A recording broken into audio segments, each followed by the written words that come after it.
Greetings from Lancaster Catholic. I hope you and your loved ones are all safe and well. Know that we pray for you each and every day. This is the first in a 5-part series of videos that will lay out the details of our plans for the upcoming school year. The first thing I want to emphasize is that we fully expect to be able to open our school on time in August and to be able to welcome all of our students in person. Even though we expect to gather in person and on campus, it will certainly not be business as usual. Here are the details of our plans to be ready to handle whatever the pandemic conditions throw at us. Much of the content of the outline for our plan is excerpted from the document Leading with Hope, developed by the Andrew M. Greeley Center for Catholic Education at the School of Education for Loyola University Chicago. I want to start with a prayer from Pope Francis, and I quote, "Lord, may you bless the world, give health to our bodies and comfort to our hearts. You ask us not to be afraid, yet our faith is weak and we are fearful. But you, Lord, will not leave us at the mercy of the storm. Tell us again, do not be afraid." Matthew 28. "And we, together with Peter, cast all our anxieties onto you, for you care about us." And that's Pope Francis' statement from Strong in the Face of Tribulation. We are obviously in an unprecedented time. The reality of COVID-19 has presented a number of very significant and unprecedented challenges we must address as we plan for the 2021 school year. Guidelines from relevant state and diocesan authorities are ever evolving and often conflicting, and have provided very few details. A pervasive challenge is the reality that the unprecedented scope and speed of change has caused palpable stress over the loss of our sense of normalcy and continues to be emotionally draining for students, families, faculty, and staff. The preparations underway for opening school this fall, given continued uncertainty regarding the future, we realize only magnifies the anxiety. To address this anxiety as well as we can, we will continue to share our plans as specifically as possible with details of what we are focused on in our planning. Note that there are no experts in global responses to schooling in a stay-at-home pandemic world. We are experiencing this phenomenon at the same time as everyone else in the world. Our goal is to promote awareness about our level of readiness to open school this coming fall at Lancaster Catholic. I want to first introduce you to the planning process. With this reality, there are no experts with surefire solutions. So there are 3 parts to our planning process, which has been underway for some weeks. The first is to discuss and plan and essentially brainstorm all of the issues that we're going to need to address to safely open school. The second is to explore the options and opportunities that are available by studying what other institutions have done. And the third is to network, especially with other Catholic schools throughout the country, to identify practices that are working for them. There are 3 primary considerations for returning to school, which we conveyed to you some weeks ago. 3 basic scenarios. The first is face-to-face here on campus. Entrance protocols, cleaning protocols, social distancing, supporting Catholic identity, and scheduling are all key considerations, as it certainly will not be the same way it's been in years past. The second scenario is a hybrid mode.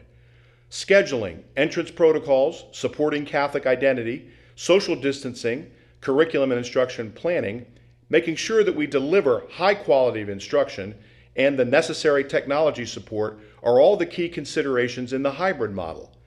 And finally, the remote model. Technology support, curriculum planning, delivering high-quality online instruction while supporting Catholic identity and maintaining community are all the key considerations for delivering our education in the virtual space. There are 5 domains of our planning process, and each one of our videos will focus on one of these domains. The first is logistics and planning. This domain encompasses the basic requirements of the school, including safety, arrival and dismissal procedures, procedures for online learning, and all the other aspects of the normal school. The second is creating and maintaining community.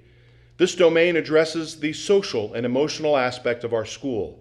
Significant concerns include how do we develop systems for welcoming and creating belonging among students and their families. Given the potential for new school structures and the process of establishing and maintaining community Norms and rituals are definitely not going to be the same as they always have been. The third is the academic program, curriculum and instruction. Teaching and learning are among the primary functions of our school, and this domain means that teaching and learning have to be planned in very different circumstances than in years past. Everything we do has to include what context we'll be teaching in and our students will be learning in, whether we go with a face-to-face, virtual, or combination of both environments. This is obviously very complex, and the ability to seamlessly toggle between each of these three scenarios is a must. The fourth is promoting our Catholic identity even in remote periods and spaces. We are by definition academically excellent, but we're equally strong in Catholic identity. This has to be the virtue that all true Catholic schools strive for, and this must be readily apparent no matter what mode we're in. We have to continue to be authentically Catholic and serve as an avenue for faith formation no matter how we do it. And the final domain is IT or technology support. This addresses not only the infrastructure issues we're going to need, but how the use of technology as a tool is going to impact our teaching and learning. Inherent in this domain are questions of access and equity to folks who have different infrastructure at home. We're going to take a comprehensive approach to both high-tech and low-tech virtual and in-person environment. In this video, we're going to focus on the logistics and planning domain.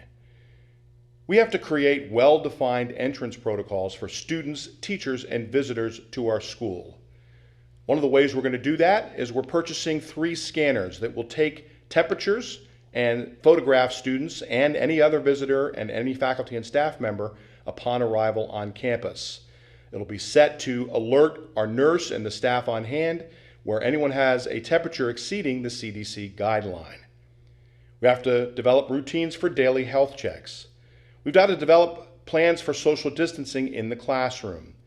We're developing a plan for social distancing outside of the classroom in highly populated areas like hallways and locker rooms, restrooms, in the lunchroom and cafeteria and the library and so forth.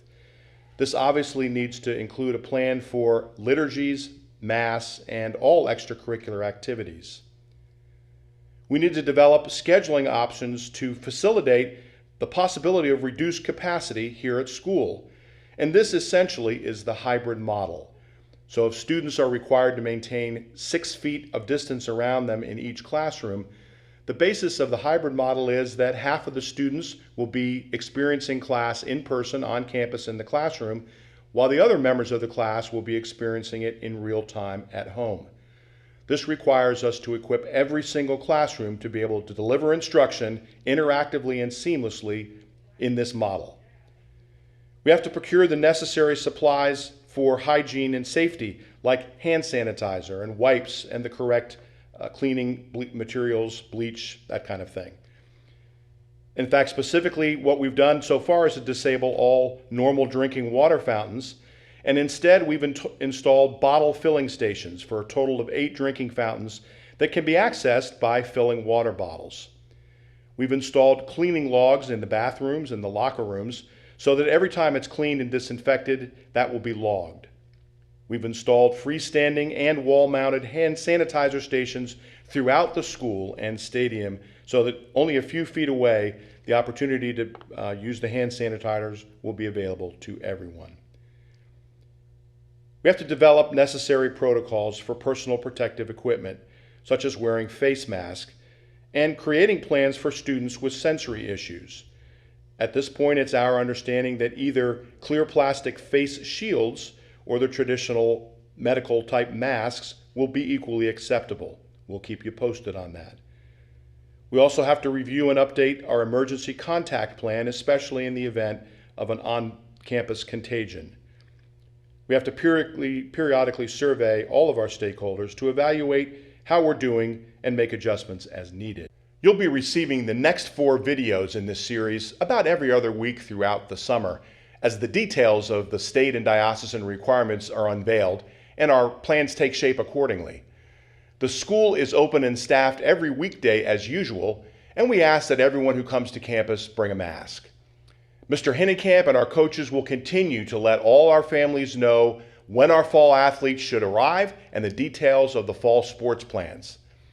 The details of all of our planning will be posted on the website and will be updated regularly throughout the summer.